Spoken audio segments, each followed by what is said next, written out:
Hello everyone, and welcome to Stampers Day Out.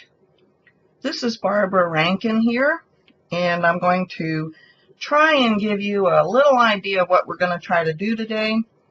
I think you're going to really enjoy art journaling, even if it sounds confusing or tricky or just something you're not interested in. I think you will have fun because there are so many things you can do with mixed media. I've come to learn that mixed media is very forgiving, which is my favorite kind of art form. So let's get started. First thing you'll notice in your kit is that you got 3 sheets of watercolor paper. They should measure 7.5 by 15, I believe it is. And what you're going to do ultimately is fold these, you put them together, fold them in half, sew them in a pamphlet stitch kind of format, which is the easiest form of bookbinding. We'll show you that later. But I thought to get us started, we'll put the 2 sheets away and we'll just work on one for now. And I thought that instead of folding it, because you get that crease on the paper, sometimes your inks and your mediums will kind of collect in the crease and it'll make a darker line or kind of accentuate that crease, which is why I thought it would be better if we worked on the pages in its flat form before we actually fold it and put it together. So if you want to know where your middle line is approximately, what you can do is fold your cardstock or your watercolor paper in half and just give it a little pinch, the top and the bottom, and then that's enough to kind of give you an idea of where this half is one side and this half is the other side. So the first thing I want you to do is get your flat brush and a little bit of gesso, and you should have some in a cup there. And we're just going to, I'm going to just pour a little bit onto my paper. Don't need very much. And I'm going to do a sort of a dry brushing technique.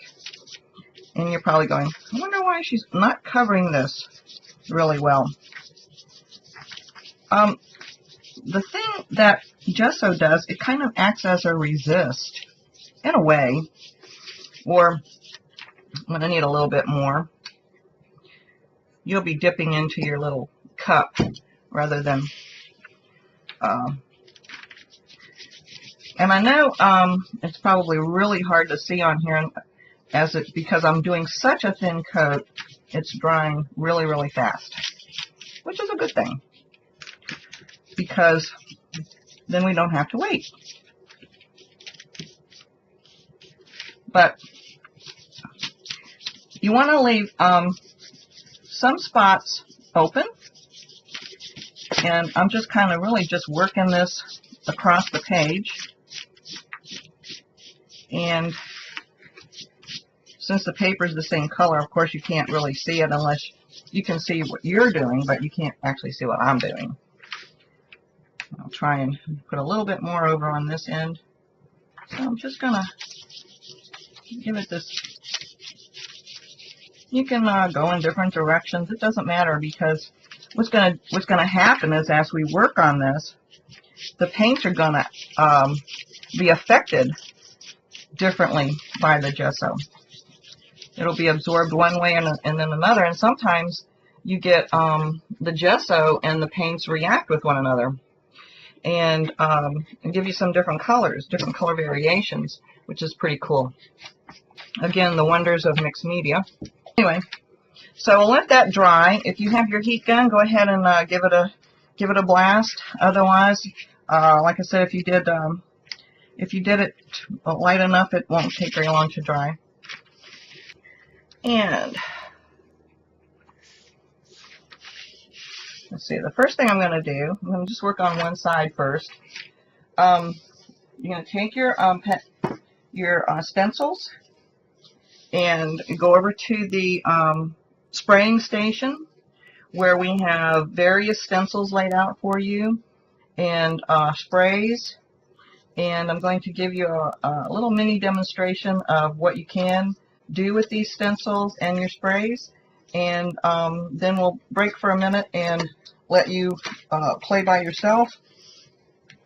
Of course, Marguerite and I will be in the room with you to answer questions and help you.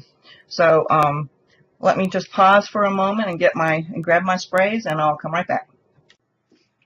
Okay, I'm back. I've got 4 colors of sprays ready to use for now. There hopefully will be more colors for you on the day of Stampers' Day Out. And let's go. I've lined up, these are 8x8 stencils, and they're going to cover your entire half of a sheet, so that'll be quite handy. When you go to use these smaller ones, I'll show you what you might prefer to do. Let's see.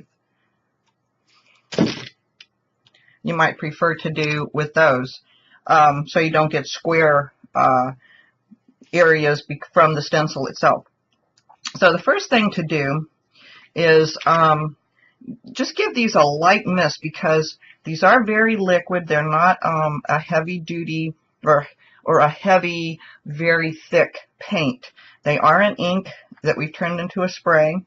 And so if you put too much on, it's absolutely definitely going to go under the stencil.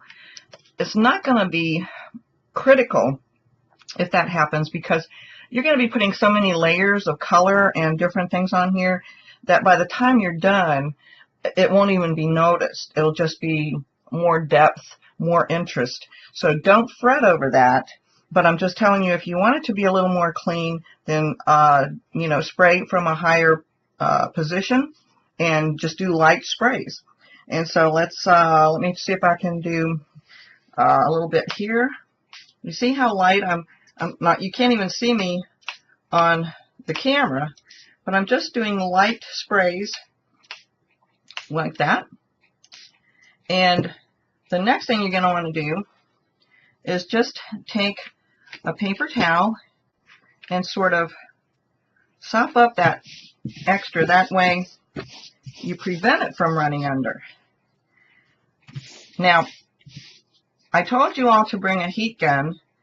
Please, please, please do not try and heat this with the stencil down. You will melt the stencil and it will be completely ruined. These are not the best, the most expensive stencils, but even the most expensive stencil will buckle under the heat. So as you can see, I've got very large polka dots here, and I'm just going to leave this down for the moment. I'm going to come back, and I think I'll continue to spray the blue on this side, because I'm going to try and get us some different colors. And it's a little difficult trying to stay on screen here for you, but I'll do my best. So again, I'm going to do just from a higher position, and I am holding, you are going to get inky, so but that's what makes it so much fun. And then again, I'm just going to pick up the excess paint here. That's particularly what's on the stencil. If you don't blot it, what could happen if you were to spray too heavily is it would dribble off of the stencil and onto your paper. Again, not a problem. And look how pretty the paper towel is. Don't throw these away. We might be able to use those. So now you can see we've got that design on here. You can still leave this on here. I'll line it back up and try to get another color going. Let's see. There we go. And I'm particularly fond of the blue and green colors together. And of course, if you add yellow to this blue, you'll get some green. So it's a, you know, just think of your color wheel.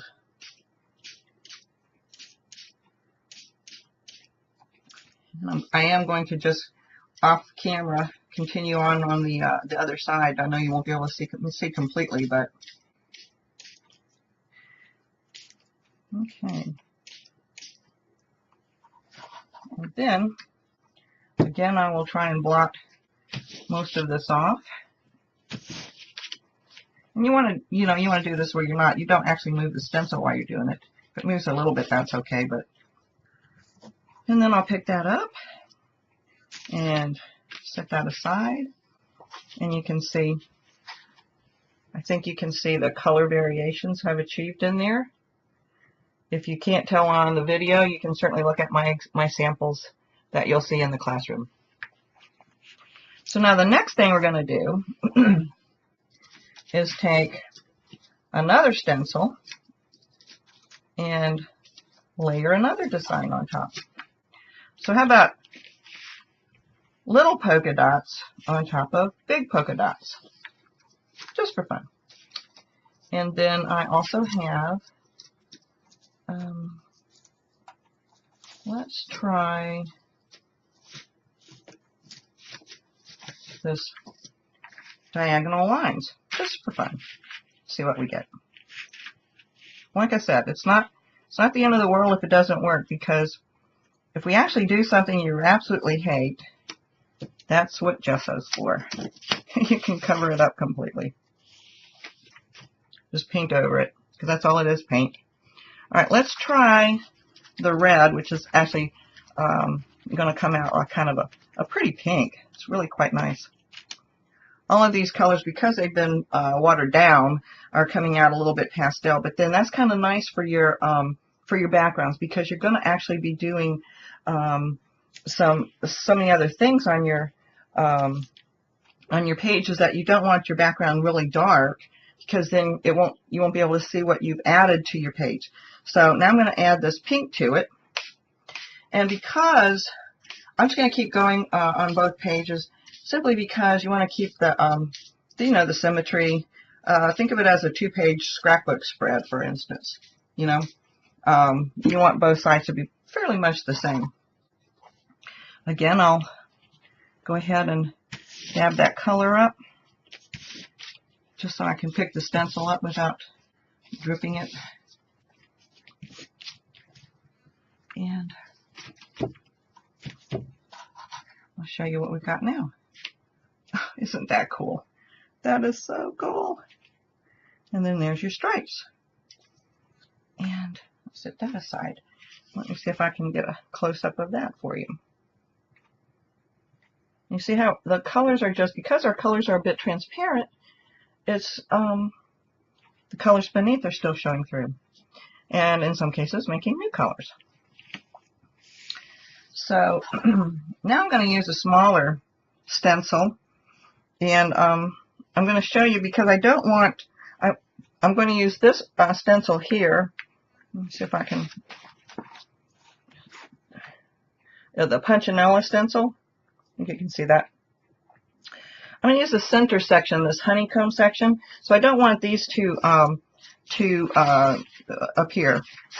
So what I'm going to do is I've taken, we've put out some poster board in sections, and I like to rip it, and just to make an uneven, section, if it's going to actually end up being an uneven section. But what I'm going to do at this particular time is I'm going to cover some of these up so that I don't get a straight line. And I'll tear another piece here. And I think I made these, you can see I'm just tearing the poster board. It's not critical how you tear it, just want to get some unevenness. And let's put some yellow down this time. See what we get. And I'm just going to hold this down. Oops. This time I got very close to the paper, and it is probably going to run under, but I've got my paper towel close by. And because I used the paper to keep the edges from being too straight, I've got this kind of a wavy thing. Now, this one is not really showing up, I think, because I probably used too much. Let me see if I can get that in there. But that's okay, too. It's all okay. All of it is okay. And I think what I'll do is let's put some over here then. I'll try a section here. I'm just going to do something here. I can actually just, let's see, let's just kind of angle it off of here. Yeah, that's pretty cool. And then,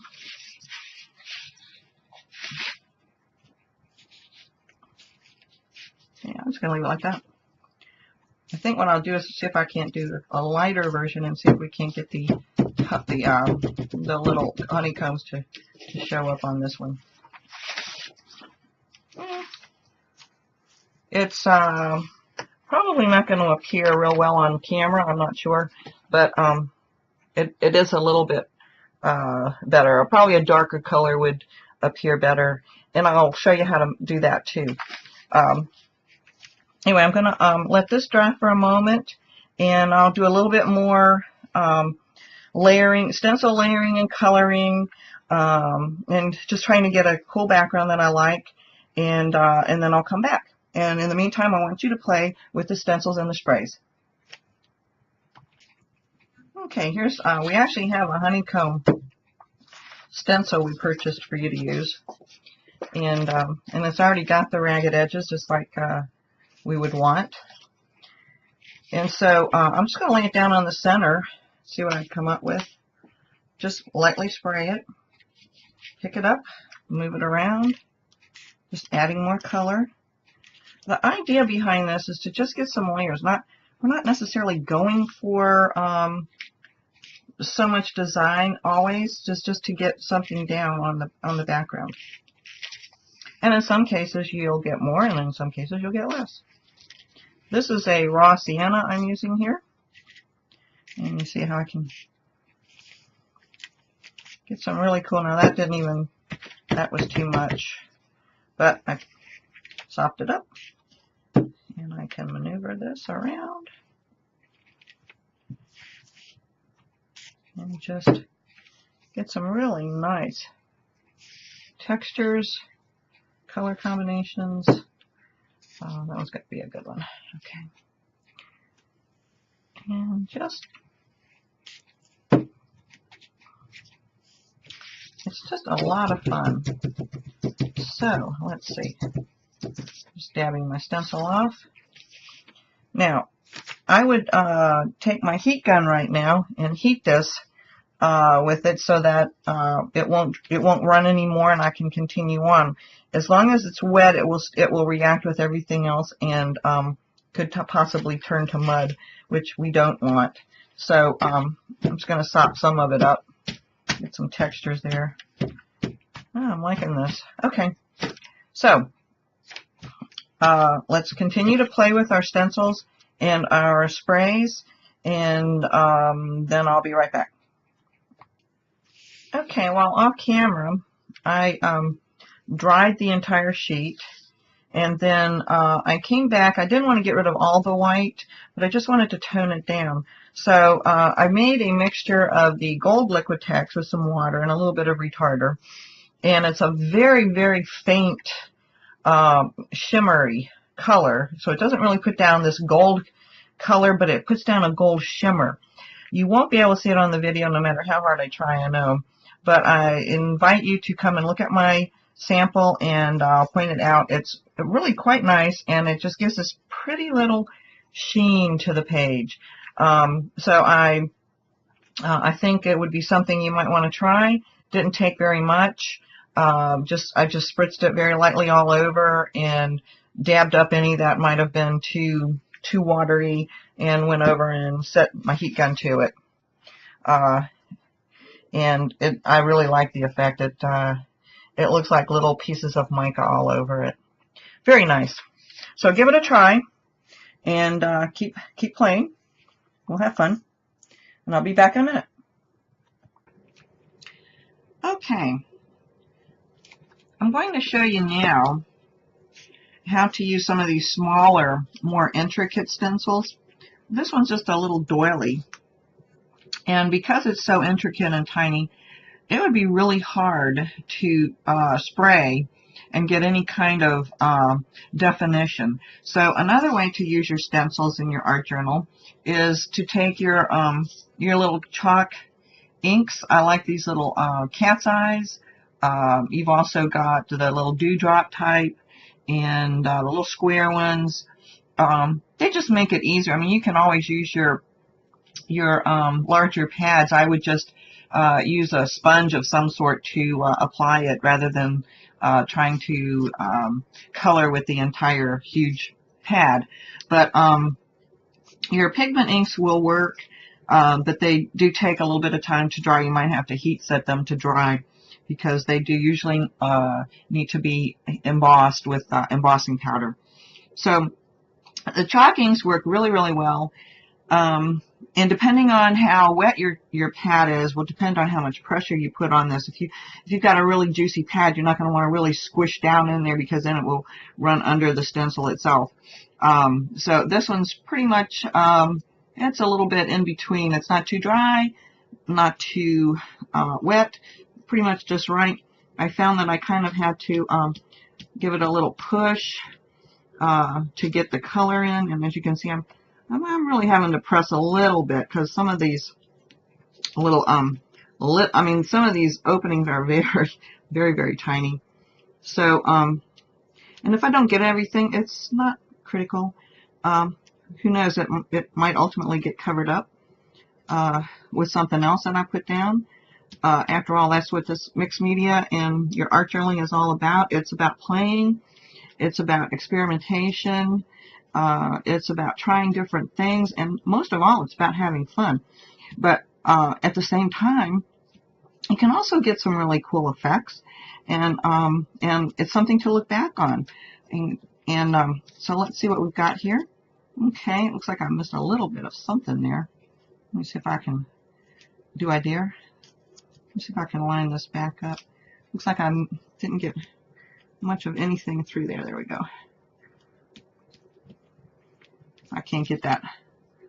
Oh yeah, a little bit better. See, now I squished a little bit too much, and you can see where I've got a bit of a blob there.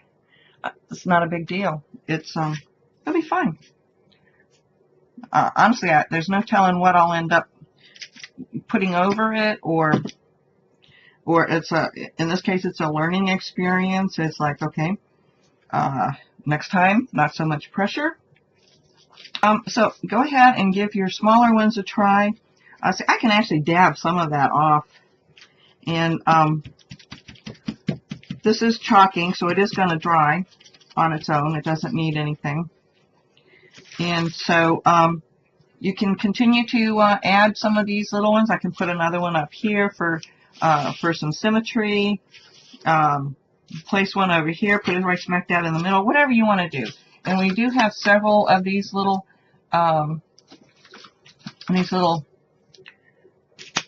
stencils for you to play with. I've got a rubber stamp. The really cool thing about when you use your rubber stamps is to don't, and especially an unmounted rubber stamp, you can just kind of just press it down wherever you want. Get these real cool textures and backgrounds. It's really fun. And I think that's it for now. So please go play. Grab the little stencils, grab your chalk inks, or even your dye base. But remember, if you use the dye base, they are going to be water reactive throughout the entire process until they get sealed, which we're not doing today. So if you did use water-based inks, bear in mind that they will run as you continue your techniques. Every time you add any other liquid to it, water-based liquid to it, it's going to run. So if that's the look you're going for, fine. Otherwise, just keep that in mind and have fun for a while, and I'll come back. Okay, the next thing we're going to do, I'm going to show you how to use your deli paper. If you brought stamps, what you're going to do is you're going to ink it up with an archival ink, which is a permanent waterproof ink. And I'm just using the black archival right now. You can use any color you want as long as it's waterproof when dry. As you can see, I'm using the Ranger archival black. And I've got my piece of deli paper here. And I'm just going to stamp my image. And you can do this many times if you wish. Just make sure I get a good stamping there. And this is just some, this is a Pam Carriker stamp. And all you have to do is just let it dry for a minute. It won't take but a minute. And then, and if you can still see a little bit of glossiness to the ink, then it's still wet. So just let it sit there. You don't want to smear it. And as soon as it becomes completely flat, then it'll be ready. So when that happens, I'm just going to tear it and tear it away from the rest of the sheet here. And it doesn't matter if you how you tear it, because it's going to become pretty transparent when we glue it down. Even though you see I made a tear in this, that doesn't matter. It's going to be just fine. Let's see the tear I made in there.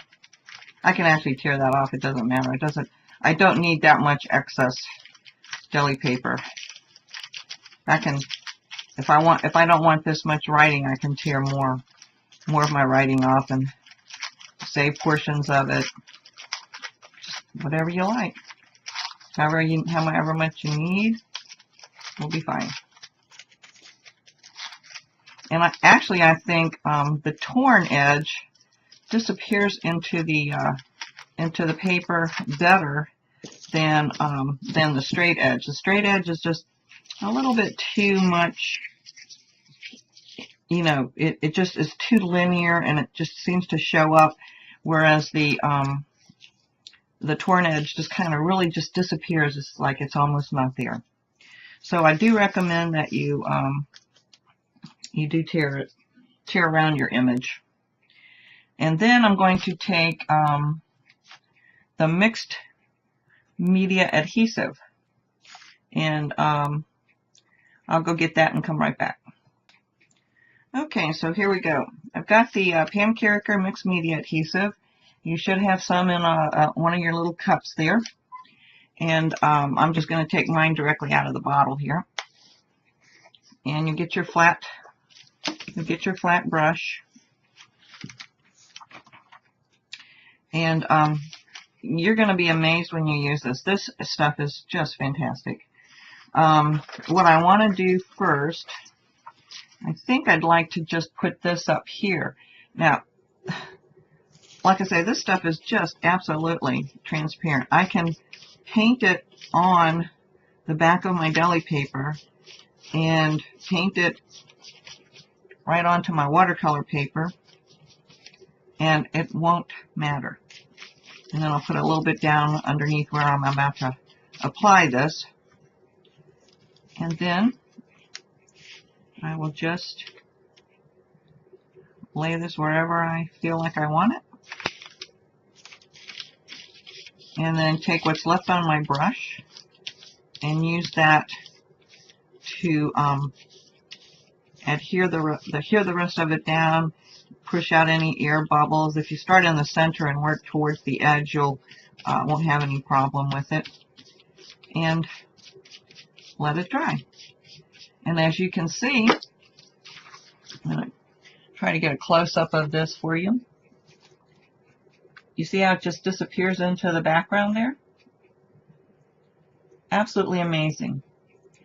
And what I like the most about Pam Carriker's mixed media adhesive is that it feels granular a bit. It's very dry. When it dries, it'll feel almost powdery like the rest of your paper.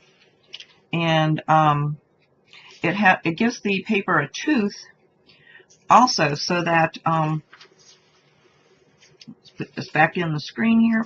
It gives it a tooth so that if any of the mediums you use on it after you've applied this down will stick.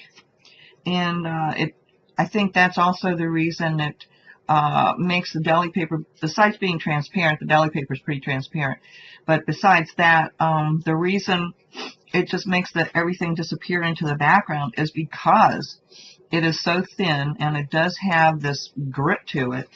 And after you use it, you'll see what I mean, and let it dry, you'll see what I mean about how great it is. I mean, I would have bought stock in this stuff if I could have. And the only place I know where you can get it is at Jerry's Artarama, because it is made by Derivan Matisse. They are an Australian company, and not everyone distributes it in the U.S. As does Jerry's. Jerry's has Pam Carricker's line of products, mixed media products, and they're all made by Derivan Matisse. So, you know, if you wanted to get any, you'll have to go through Jerry's to get it. So that's it for the moment. I'm going to go away and pull out some more products for Technique, and we'll be right back. In the meantime, I'd like for you to try stamping on your deli paper, or using the stamped images we've given you on deli paper. Tear around them and use your medium, your mixed media adhesive to glue them down, just like I showed you. Have fun.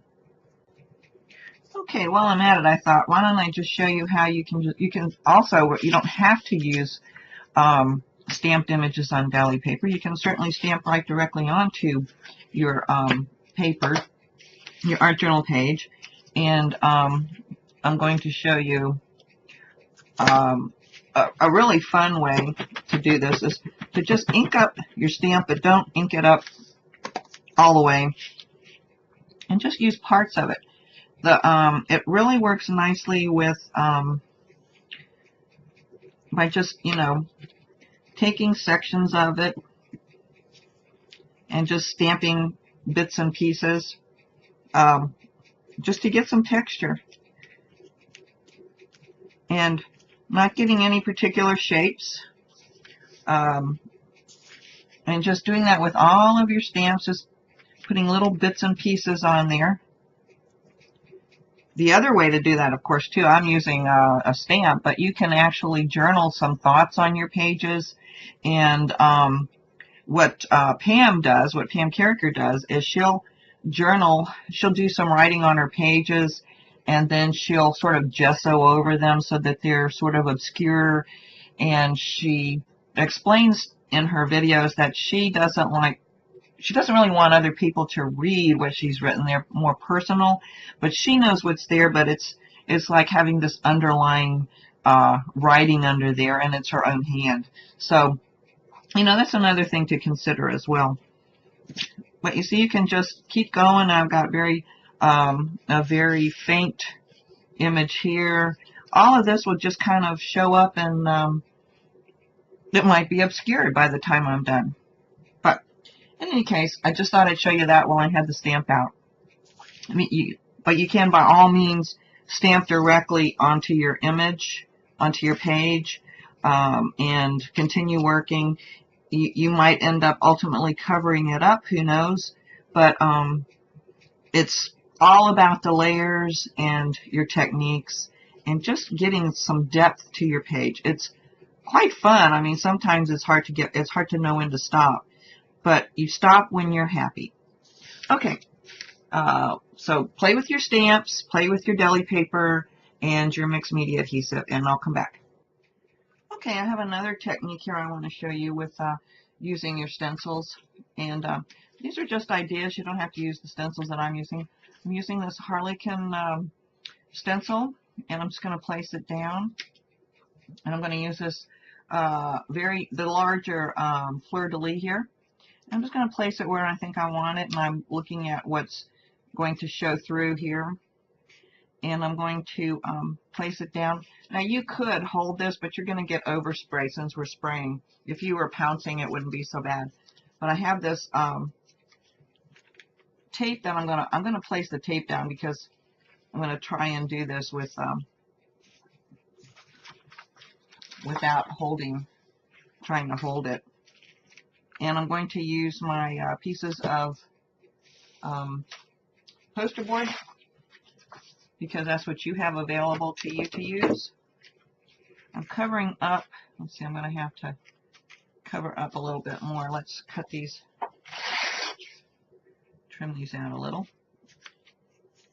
And then I'll do, let's see, I'll trim another piece. I'm just trying to cover up what will hopefully catch the overspray. I'm going to use the Dylusions ink. You have those. We have a couple of these out for you. If you've never used the Dylusions, these are a very vibrant ink. So these are going to be, you're going to want to use these sparingly. And I'm just going to kind of hold this all down and just give it a bit of a spray here. If I can get it to work. Okay. I probably need to clean my sprayer. And if this ever happens to you, what you need to do is grab a pen and I always try to clean the nozzle before I put this away. But let me go away and get a pen and come back and okay, I've got a pen here, and what I do, you can see it's trying to come out of the nozzle, but not real well. I just try to stick the pin in there in the opening and without squirting paint in my face. And see if I can, yeah, there we go. All right, we're back in business. That did it. So, you see how deep this color is. And remember, the color is only going to go through the bottom stencil. And I am dabbing this up simply because I don't want it to be quite as dark as it comes out. And then I'm going to lift everything off and let you see if we got any kind of shape here. If we didn't, I'll show you how we can fix that. So let's just take a look-see. Okay, all right, it doesn't look like much of anything. So why don't we make it appear to be like something? So there are two ways to do this. We could take our black Micron pen and outline this shape, which could be cool. I think I'll do that first. Let me go get my pen.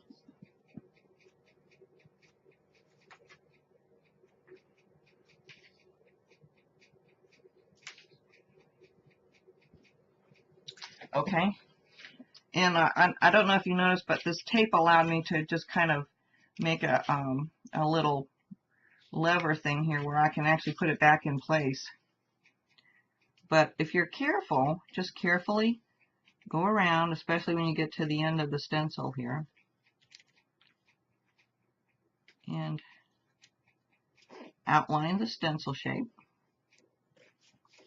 This is actually a Faber-Castell Pitt pen, which I like. These are quite nice as well. And you can buy sets of these in different nib widths. This is a S for small, I guess.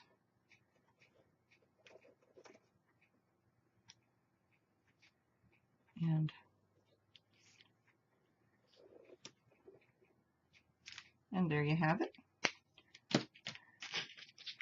There's your shape, but I don't know what happened to I must have gotten some bleed through under here.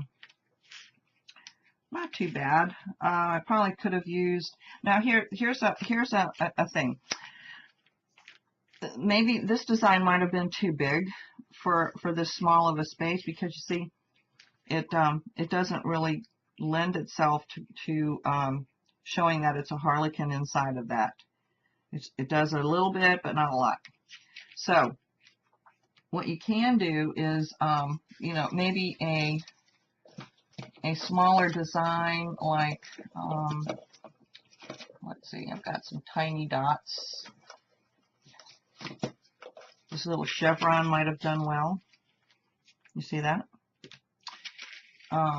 Tiny dots, really tiny dots. See, I think something like that could have done well. And as a matter of fact, I can come back while I'm at it and add some color down in there. What I think I'll do is take a little of some of my spray here and, or maybe some ink. I've got some black ink. I'm going to put a little bit of this black ink on my sponge here. This is the black Liquitex ink. Let it soak in a little bit. I'm going to even try and dab off some of it because I don't want it to be too wet. If I push too hard, it'll probably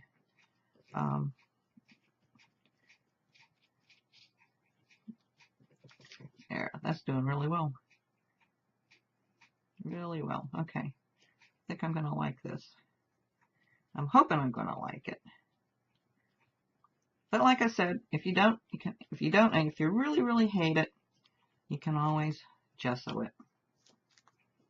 It's not a problem. Now I'm going to need a little more ink just to get that down in the bottom there. See where I am. Oh yeah, I don't want too much now. And I'm not, because I just put that ink on and I didn't really dab it off that time, I don't want to get any seepage, so I'm just dabbing lightly. I'm trying to get down in those little openings, because they are, after all, little.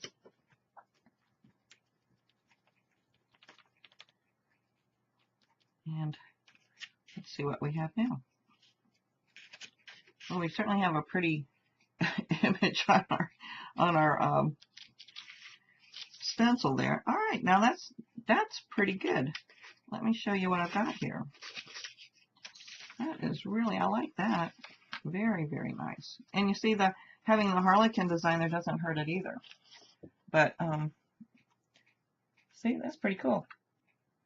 So there's lots of things you can do with your stamps, and this little section that got attached, I think it ran under there. I'm going to show you what you might be able to do.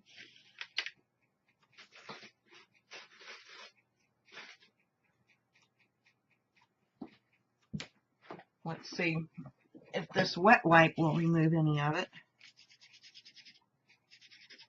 Yep. You see where I'm just taking this wet wipe and gotten rid of a little bit of it. But like I say, it didn't bother me, because by the time I'm done, it's just gonna be so full of things that would just blend into the background. So you can take your wet wipe before it gets really dried and permanent. So you see, pretty cool, huh? So I'm going to let you have another opportunity to play with your stamps another way, and give this technique a try. And I'll be right back. Okay, I'm back to this section. This is the piece that I had stamped on the deli paper, and it's just about invisible. What it does though is it kind of lightens the background, because you do have to see through it. So I want to get a little more of this warmth, so I'm going to just spritz this raw sienna color on here and just kind of move it around with my finger. Yep, finger painting is good. And you can see how it, and then I'm going to take my my baby wipe and just kind of dab at it. And when that dries, you'll see this really cool effect. So go ahead and give that a try with your inks, and just grab a baby wipe and your spray and put whatever color down you want. And I might even, let's see, I might do a little bit down here. I think I need a little bit more. I can actually just use the baby wipe and get that. If you don't want to get too much ink on your fingers, but I tell you what, it's fun. It's fun getting inky. So, give that a try, and then I'll be right back. Okay, here's something I just tried. This is the ink the black ink that I used to go through the stencil, and it had dried on my sponge. So I took a little bit of the retarder, and I mean a little bit, and I just put it on the end, and it sort of rehydrated that ink, and then smoothed it out, you know, until it got soft. And then I'm using it like I would if I were using Black Soot Distress ink, and coming around. Let's see if I can get up there. Can you see the edge?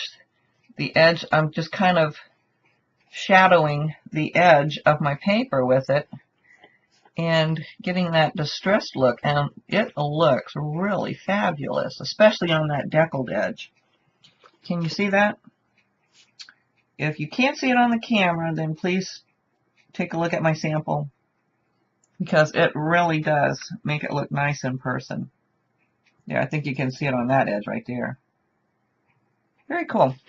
So another little thing, the more I play, the more I discover. And I'm hoping that the more you play, the more you discover, and then you'll share it with me. So go play again and have fun.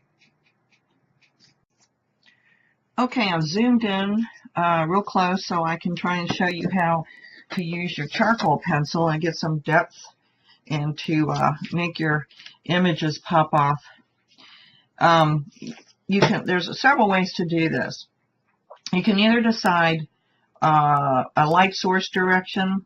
If I wanted the light to be coming from up here, then all of this side would be bright and this side would be in shadow. And alternatively, if I was having the light source go this way, then this would be in shadow. If you want it to just like if it's direct light shining directly on that fleur-de-lis, you can completely shadow the entire image and make it look like it's popping up off the page. Let's say our light source is coming from the left, so I'm going to be shading this side, the right side of the image. So you just take your pencil, and this is a dark charcoal pencil.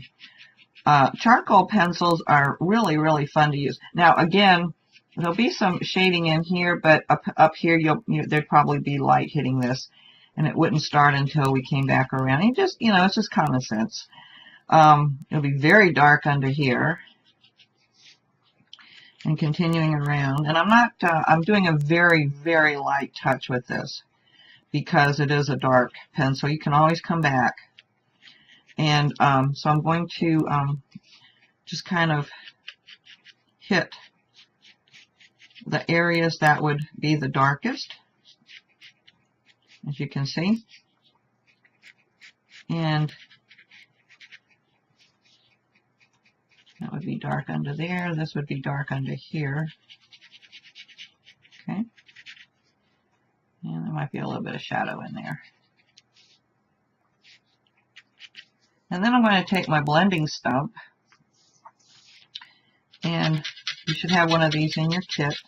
And as you can see, your blending stump, with your blending stump, you can really just kind of feather that out.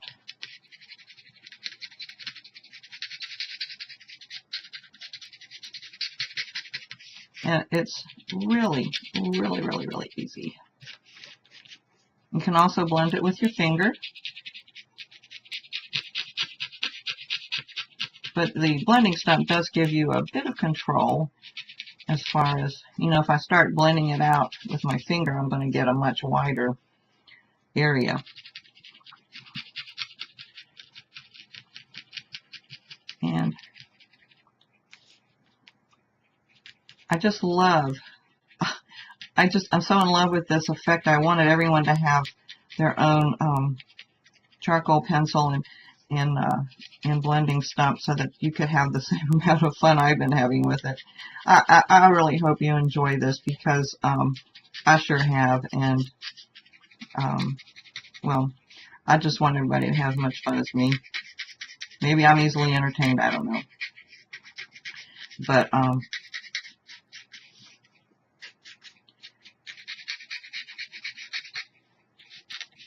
can you see how that has really popped that off the page? As soon as I finish here, I'll pick it up and try and get an even closer shot.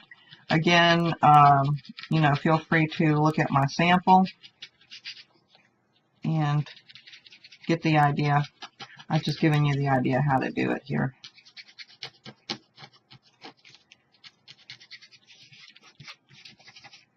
And also, I don't know if I mentioned that charcoal is water soluble. You can literally take a wet or damp paintbrush to this and spread it probably almost into nothingness, which is why we use the blending stump, I think, because you don't completely obliterate it or erase it, if you will. And I got a little bit up under here. I almost forgot about.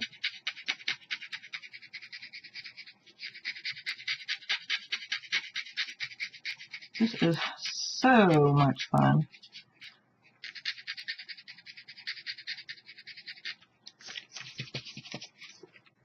There we go. Okay.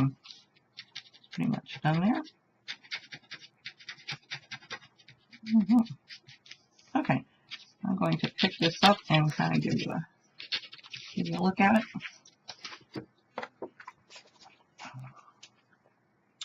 If I can find the camera, there we go. You can see on the camera. You see how it just kind of makes that just pop right out? And I could go all the way around it if I wanted it to appear that it was, you know, popping off right off the page. Or give it some dimension, give it three-dimensional look to it. Which I might ultimately do. I haven't decided yet. But that's how you're going to use your charcoal pencil. You can use it for any number of things. And I hope you enjoy playing with it. I've gotten a lot of use out of mine, not only in my mixed media, but I've used it for card making, and you can certainly use it in your scrapbooking if you want to make things appear like they're jumping off the page. This is a really, really, really, really easy way to do it. So grab your pencils, your blending stump, your pencil and your blending stump, and there we go, your pencil and your blending stump, and have some fun with it. Alrighty. Okay, I've done a little more stamping and stenciling off camera, as you can see. And I've got this heart that I've stamped directly onto my journal page. You will have a stamped deli sheet that you can apply anywhere in your page if you like, or use whichever one of the images we provided to you, just as you did the words that I showed before. What I want to try now is some direct coloring with the inks. So I've got, this is quinacridone magenta. I don't know how this is going to work, but you're going to have a little bit of this ink on your palette. And I'm just going to get my brush a little bit wet and see what kind of coloration I can come up with here. I'm using the same brush I've been using. You can use a smaller one if you wish. But I'm just going to sort of watercolor inside here. And as you can see, I think this is working very nicely. Still giving that translucent effect. I can still see the colors underneath. And I just really like this ink because it does flow very nicely. And if you didn't wet this, you'd get a much darker coloration. And I think right now I'm just going to see if I can't do a little bit of shading. I probably should grab a smaller brush, but I'm not going to worry about it right now.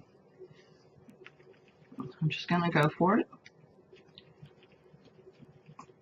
and see what I get. So that kind of sets that off without being too overly bright. And you can see how I did that. Let me get this a little closer to the camera for you and give you an idea of what that looks like. So you can see that it's a heart. I've actually colored it in. And if you want to make it darker, you certainly can. Just use less water and more ink. And there you have it. And if your ink dries on your plate, you can come back and rehydrate it with more water, just like a watercolor. It's that simple. So don't throw your palettes away until you're completely done, because you will be using that ink throughout the day. So go ahead and give that a try, and have some more fun with your project, and we'll get started on a new one in a little bit. Okay, I'm going to try to see if I can just do a little bit of a wash. I've done some more stamping. I've used the Hatch, I guess it's a Hatchmark kind of stamp. I did some of it in the black. I did some of it in some of the chalk ink, which is barely visible. I know you won't be able to see it on the screen. I'm going to take the Phthalo something green, and I put that on my palette, and I'm just going to gently wash across. I'm going to get a little bit more water here. It's a little dark. Let's see what we can get here. What can we come up with here? You just never, ever know. And I don't want to cover all these nice colors up. Let me take my dabber here. And I'm also going to try spritzing it with some water, because it is still water reactive. And see, I can lift some of it off, bring my colors back under. And yeah, that looks really pretty. I like that. So let me get a little more water. I think I'll really just see if I can't make a nice wash with this, just a very light wash. And I'll just go over the entire image here, entire piece of paper, except for my heart. I also, while I was off camera, I also went around my heart with the charcoal pencil to sort of pop it off that page. And I'm just going to keep giving it a nice little wash of this green-blue color. And that looks pretty nice, actually. Okay, and then let me take my paper towel again, pop that off, and then what you might want to do is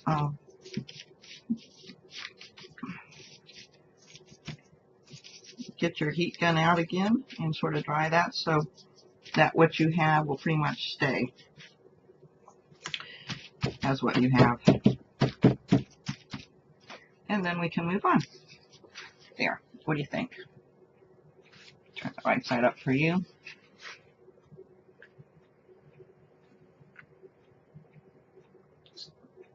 Just adds another little bit of color and splash. You see how you can change? Everything can be changed, even with your transparent watercolors like this. So give that a try. If you're not liking your colors, or if you just want to try something new and just keep going with this, we can certainly do that. So give it a try. Use your inks that are on your palette, and lots of water to make a nice wash, and see what you come up with. Okay, I'm back.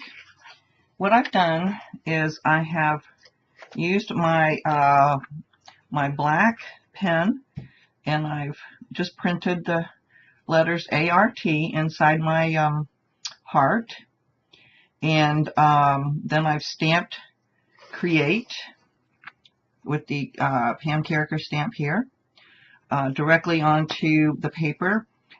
And then what I'm going to do is I've added a little bit more of that magenta color on there, and this is where, and I did put a little bit of water on here so it wouldn't dry so fast. But what you're going to do is just take, I've got a number 6 round brush here. Any small brush that you can use to get in here will be usable. And I'm just going to color in this area with the brush. If you had watercolor markers, you could certainly use those. Like I said, there are no rules. That's what's so fun. There's no right, there's no wrong, there are no rules. Let me see if I can zoom in for you here, so you can see what I'm actually up to here. And let me find my spot. Okay. Oops, there we go. All right. So I'm just taking the watercolor, and I'm just coloring inside the areas that I can color in. And like I said, if you feel more comfortable using markers, you're certainly welcome to do that. They'll all work with this medium. And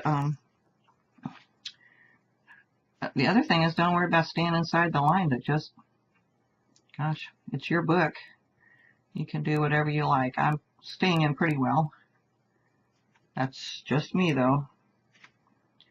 And just continue to color in those letters.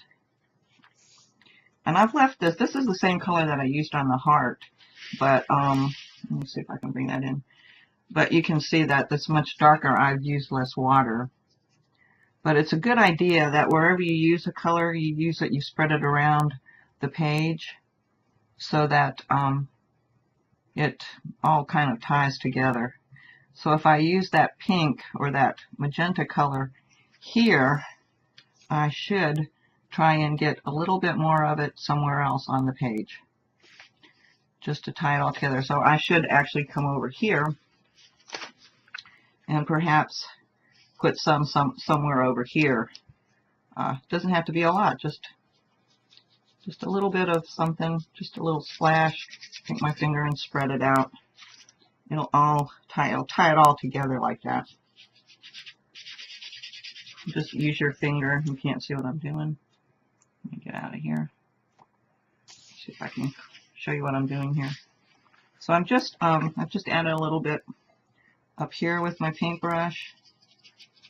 Nothing.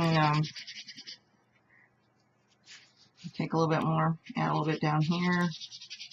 Let's get that color.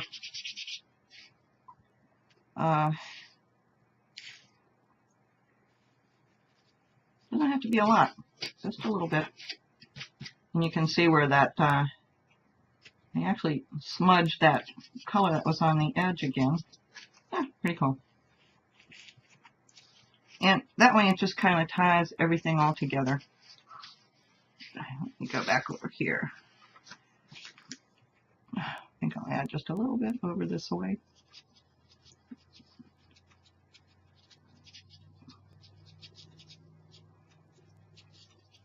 It just makes everything look like it's supposed to be. So they say. I'm not really an artist. I'm just a person who learns from others, and then hopefully sharing it with you. So let me show you the page again. You see where I've added the little splashes of pink in here on the page? Hopefully that'll tie it all together. Here's the heart with the word art in there. So we've got create art for this page. And what I really like to do is, again, I'm going to highlight these letters with the with my charcoal pencil. I'll just do one for you right now because I think you'll get the idea. But it'll really make these letters just pop right off the page. Again, my light source is coming from the direction of the words that I've got at the top left there. And just going to get that down in there.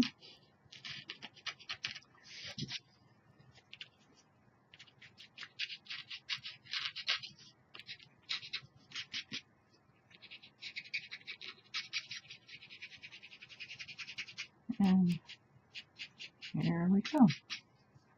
Just kind of pops that right off of there. Let me show you. See how the C is just kind of popping right off of there? It's pretty cool. Easy technique and so cool. I'll go ahead and finish the letters up off camera, and then I'll come back and show you a close-up. Okay, here I am. I've created the shadows around the word create using the charcoal pencil and the stump, and I think you can tell how nicely it gives out a 3D effect and just really makes the letters pop off the page. I hope you'll give it a try because it is a fun technique and it's really quite easy. All you do is determine your light source and stay on the dark side of whatever it is you're not really highlighting, but you're doing the opposite of highlighting, and shadowing, I guess, and then blending it in with your stump. It's as easy as that. Okay, I want to show you how to adhere some paper napkins to your journal page or pages.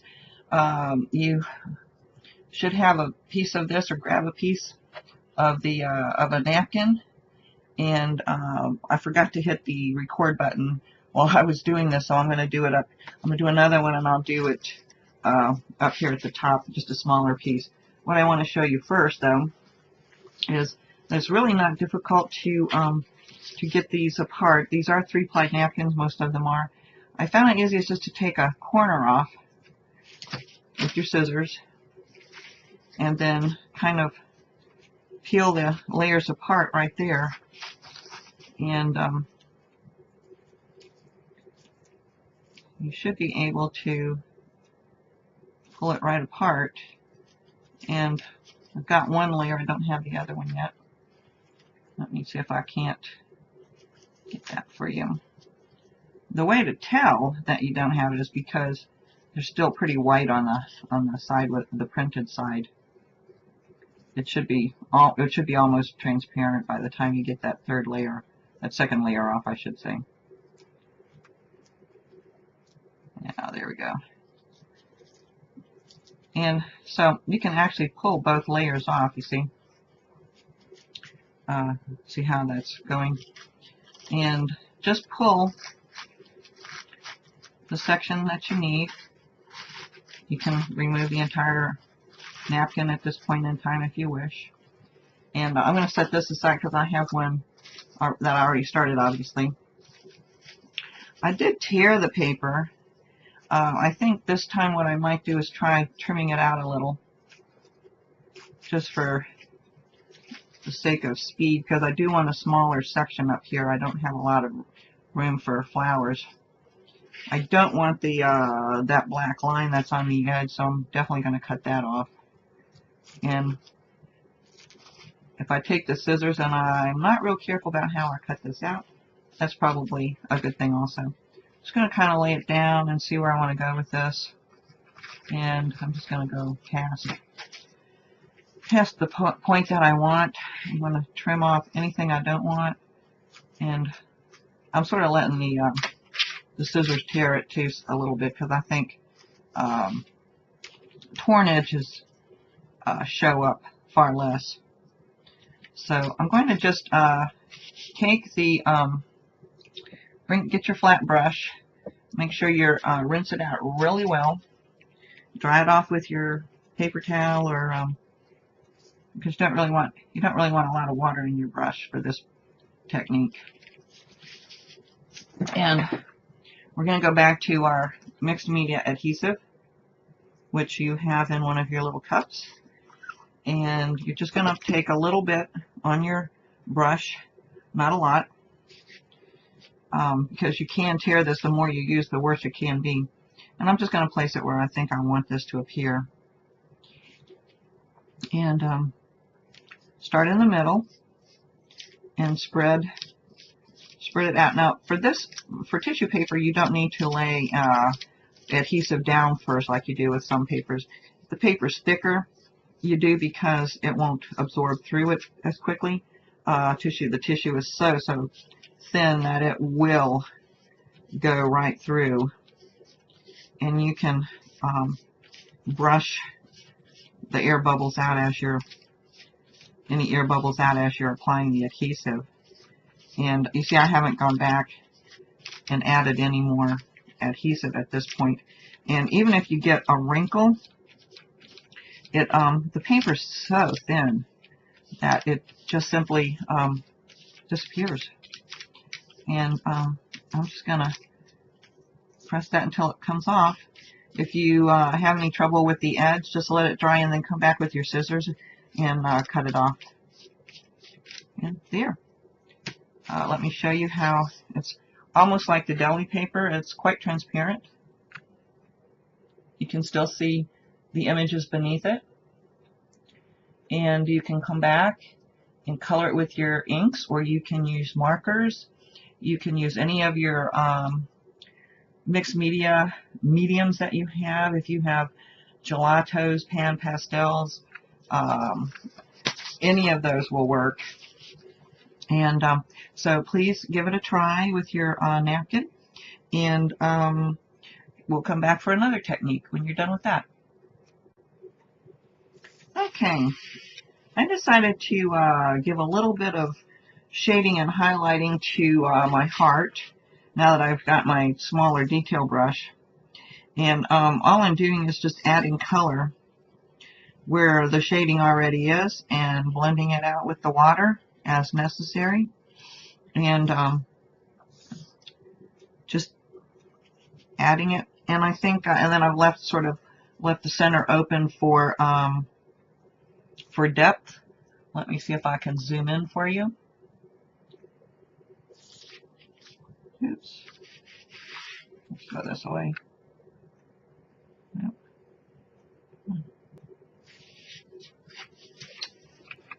It's hard to figure out where to put this paper. Okay, but I think you can see. I think that gives it a nice bit of depth. The thing about your art journal is you need to look at this as we're not doing a Rembrandt or a Van Gogh or masterpiece painting here. This is for you to play in, for you to learn and teach yourself, build your skills at perfecting your painting techniques, and just getting an overall feel for products. Try new products and new things. And in the meantime, I think we're creating some pretty decent looking art. And in the meantime, you can also use it for, something that you enjoy to look at and refer to. A lot of people will take a page such as this, if this is their first one, and write down notes using your, get your black writer's pen, or any color. It doesn't matter. It's your journal. But just get and write notes and say, I used, Liquitex acrylic inks, water, sprays, paintbrushes, PM characters, stamps, deli paper, you know, and just make little notes about how you got here and what you did.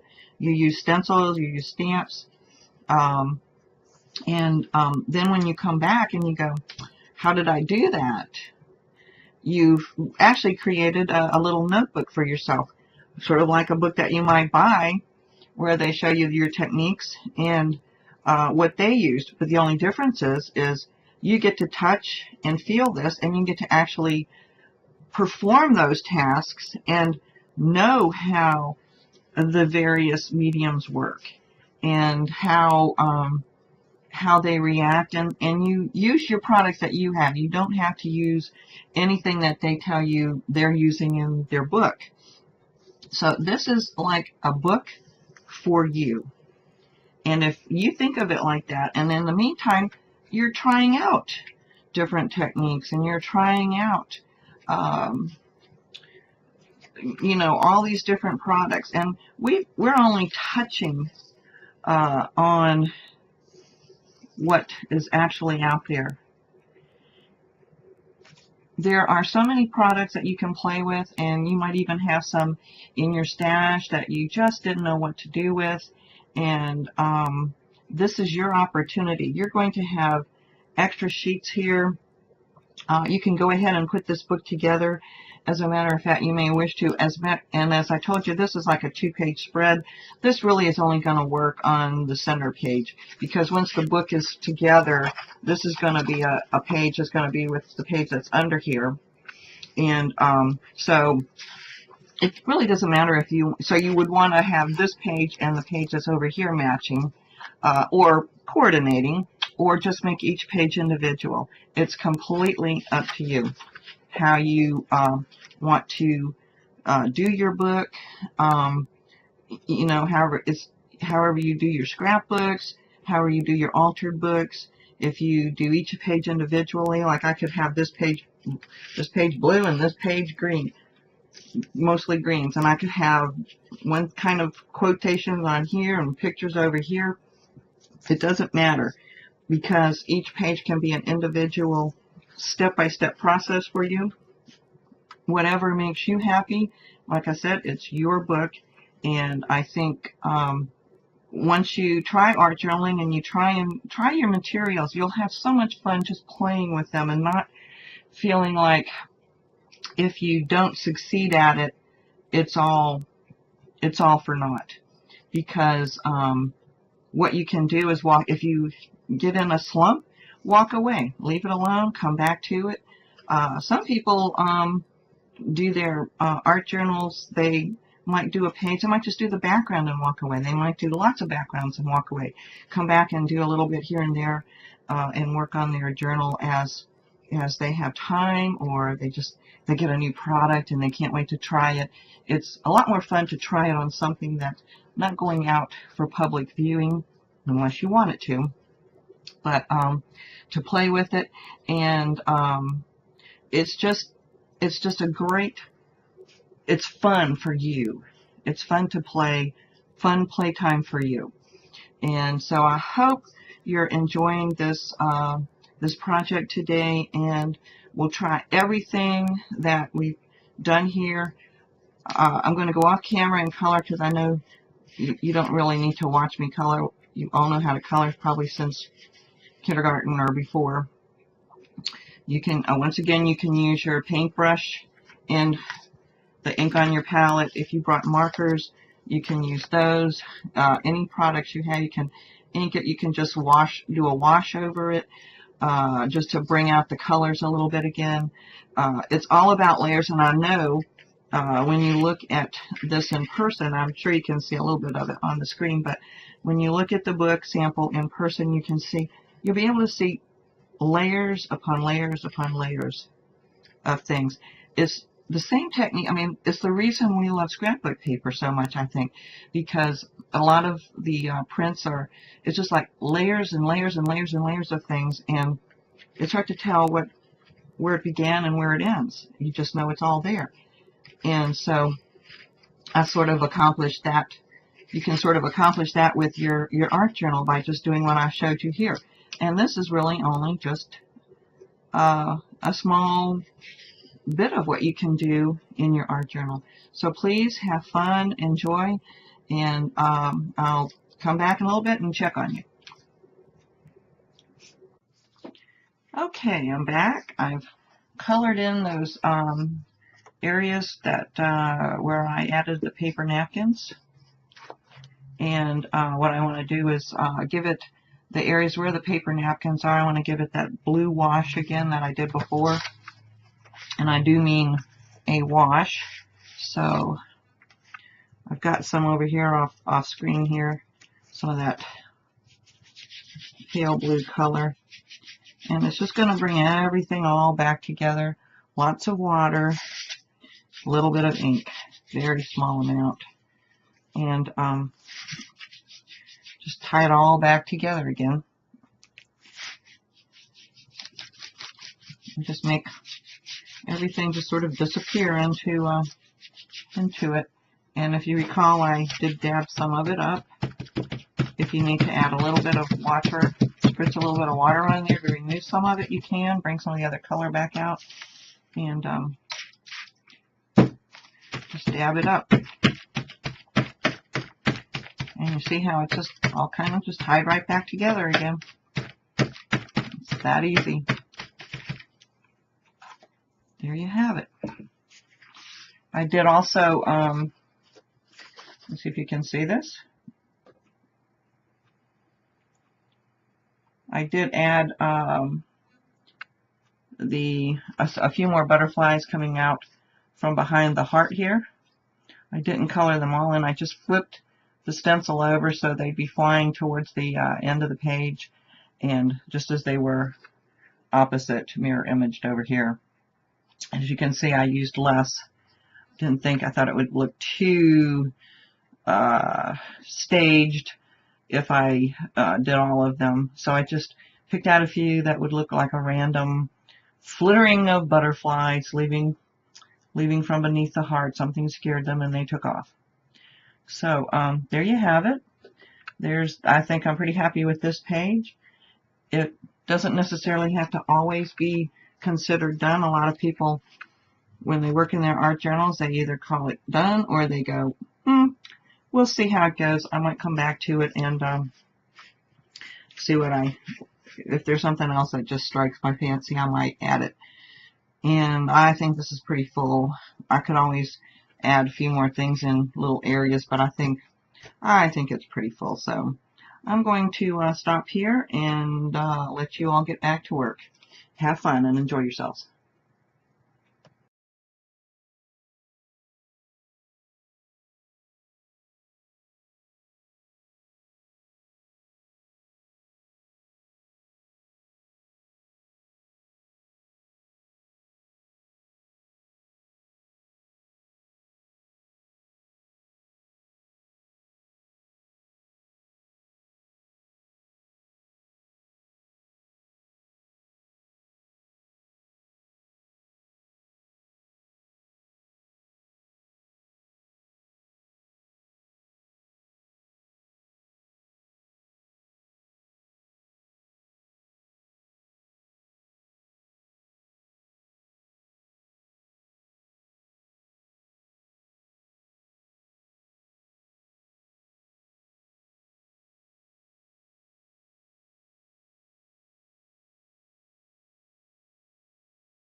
Okay, I've tried to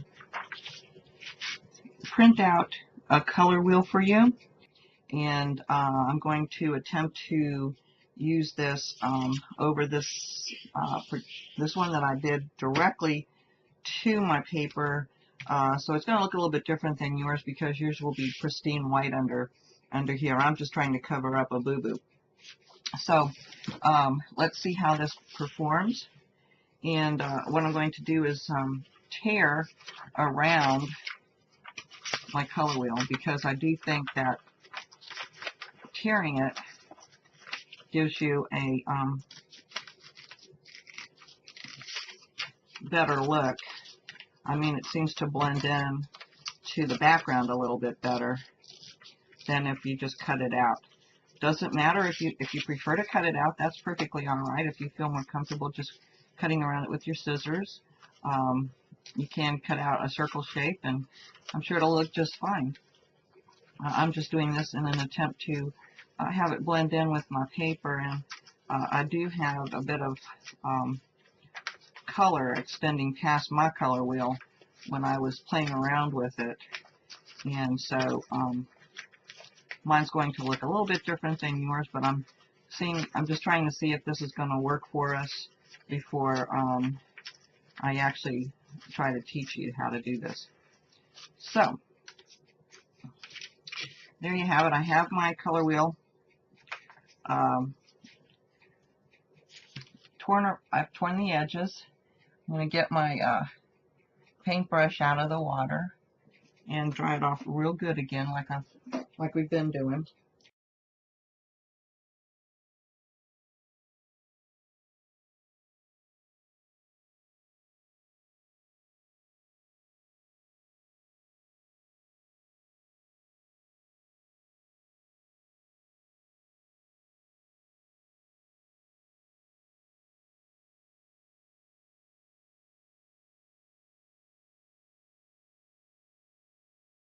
So I do have a lot of water in here. And just play with it until you get it where you want it. You can also, if you prefer, you feel like you want to have a little more control, you can also put some of the ink on your palette and just brush it on directly from there. Let me see if I can sort of, I just sprayed some of the yellow on here. And I can, like I said, I can still dip that off. I've got to clean my brush because it still had some of the other colors in there. And then just pick it up and get it down in there. So my yellow is more yellow. And I am competing with that, the fact that I have some ink colors under here already.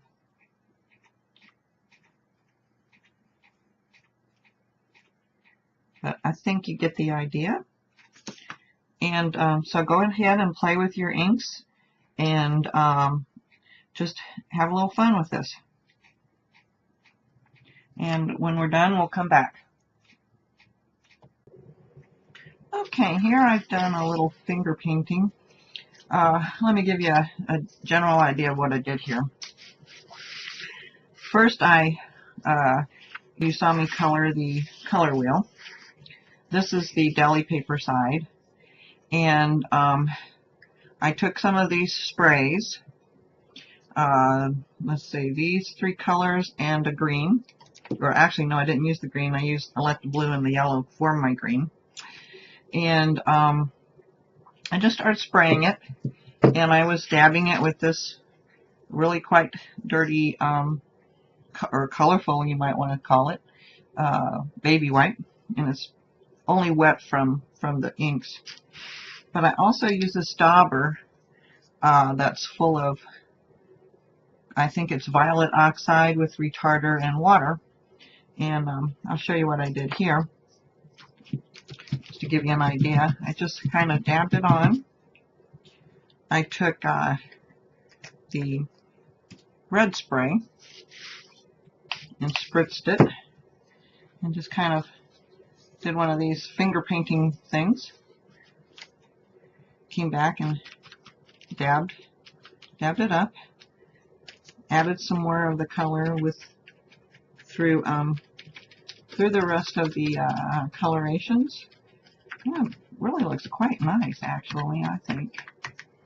I'm going to put more over here. It's and then I let that dry. I came back and used a stencil. In this case, I used the Harlequin, and I just laid it down here and there.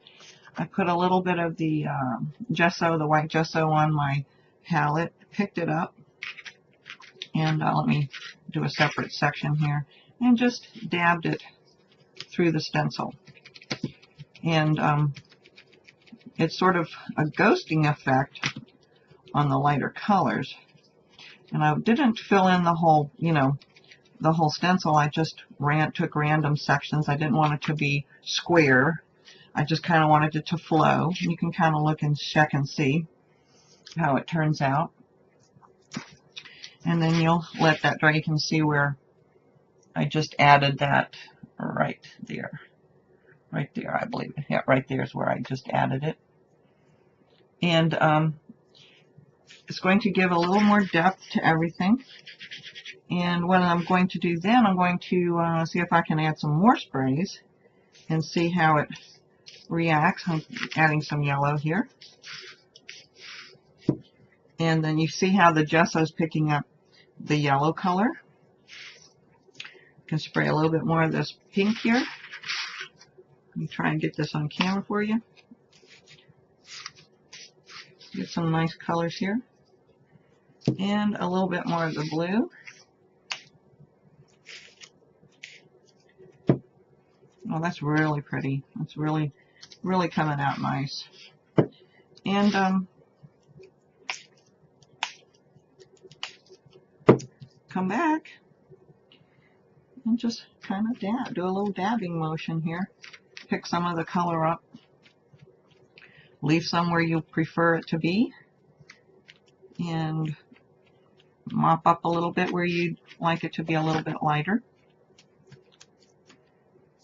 And now you can see these nice colorations on the where I've gessoed the dots, the diamonds. Come back, and if you got like the stuff on some of the ink color on your towel, you can make some more dimension with it. And now this is a really pretty background for you to continue stamping, coloring, adding decoupage, collage images. You can even do some image transfers if you're into that. But this is a really nice page to get you started. And you can see we just used a sheet of deli paper that we traced the color wheel onto,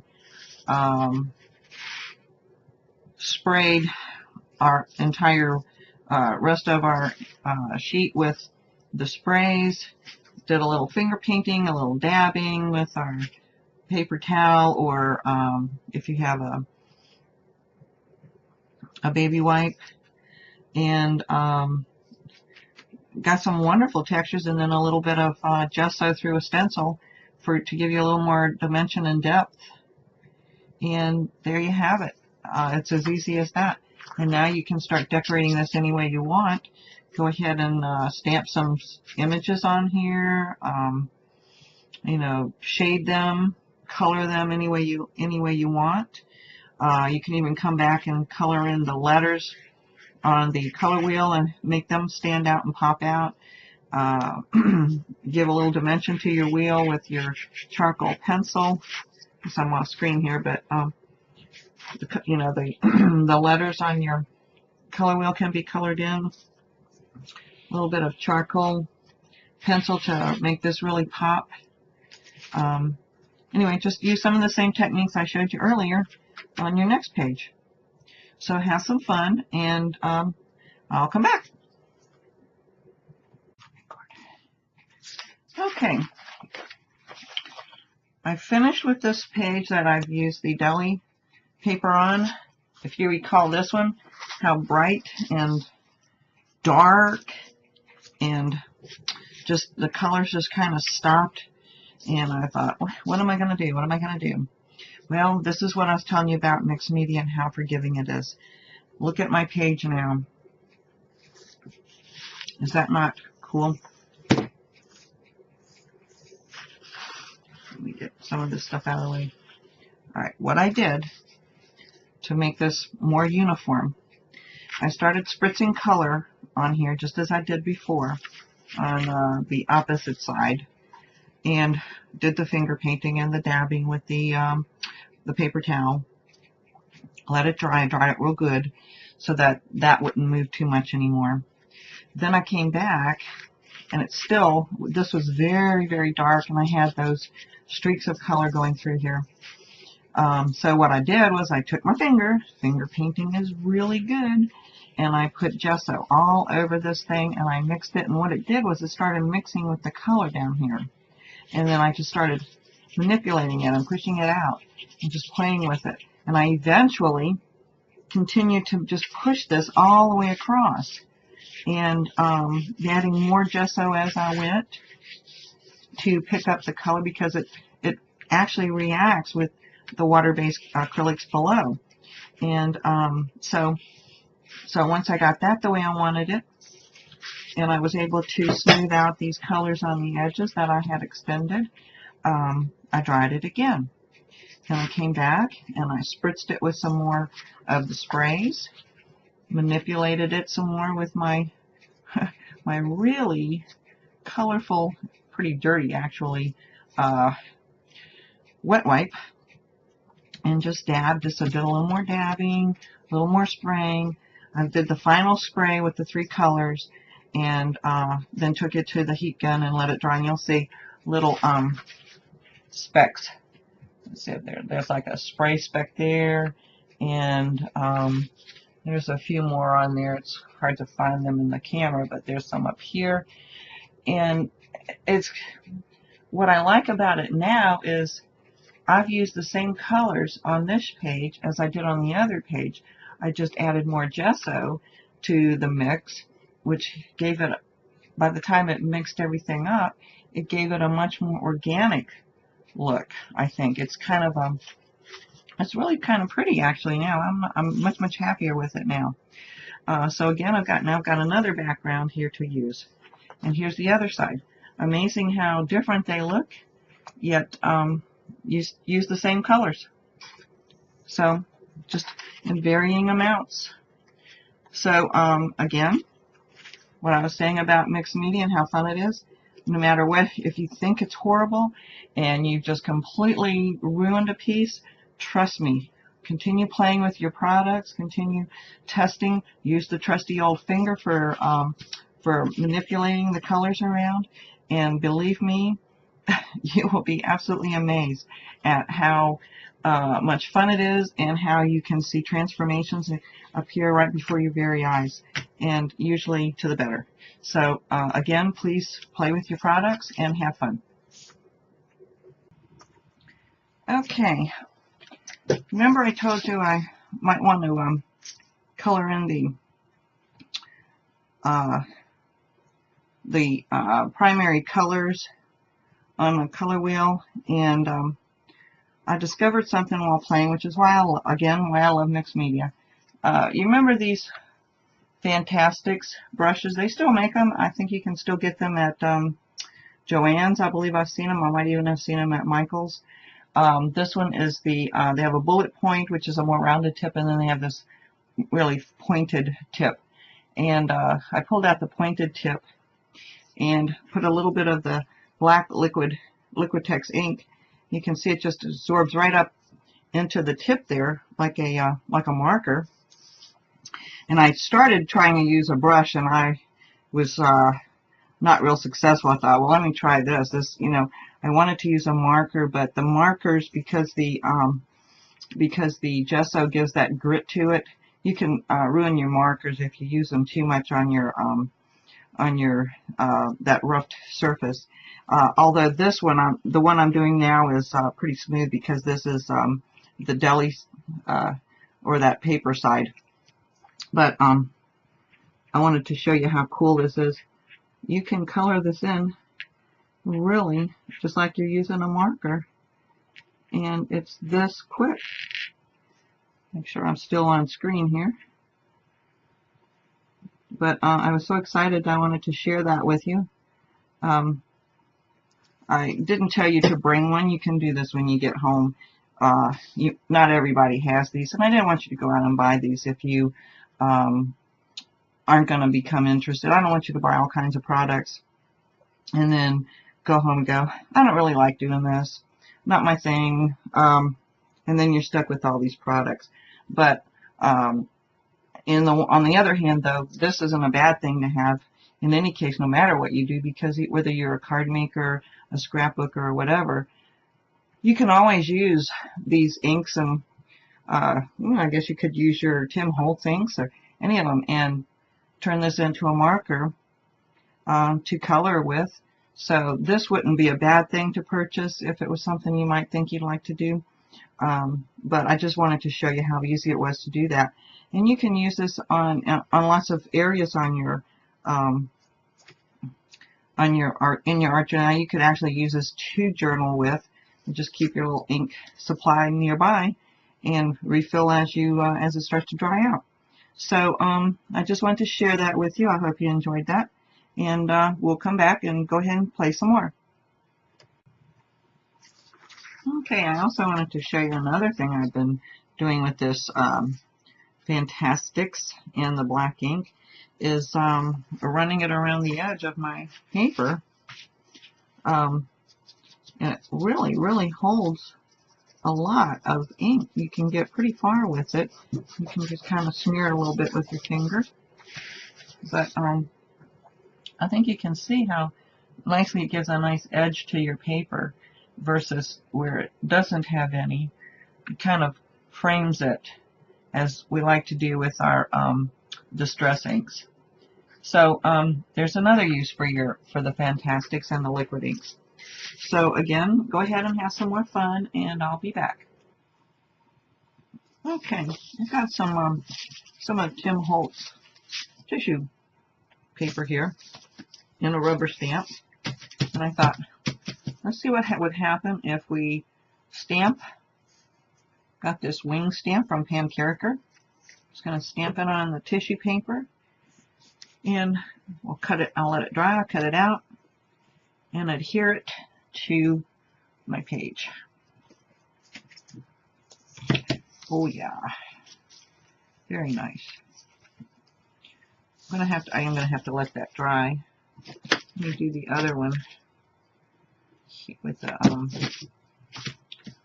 I am using archival ink because I don't want it to run when I add the mixed media over it, wet media. So I think I'll try this one in the print writing.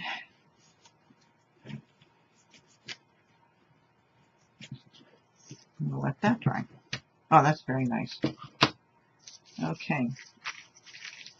And it's not quite dry yet, so let me go off camera and dry that for you. I've stamped the wings on the Tim Holtz tissue paper, and I've cut them out, and I've decided pretty much where I want them to go. So now I'm going to adhere them with my adhesive again. I'm just going to put the adhesive down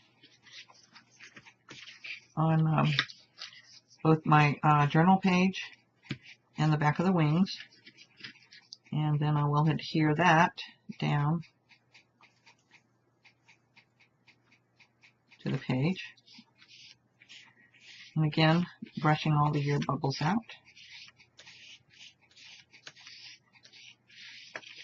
Same for this one.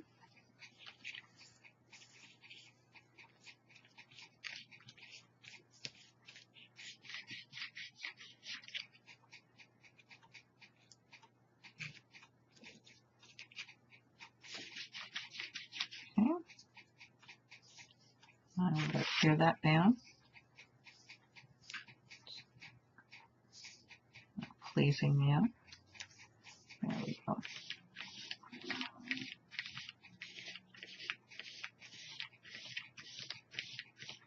And then after that dries, I will color it.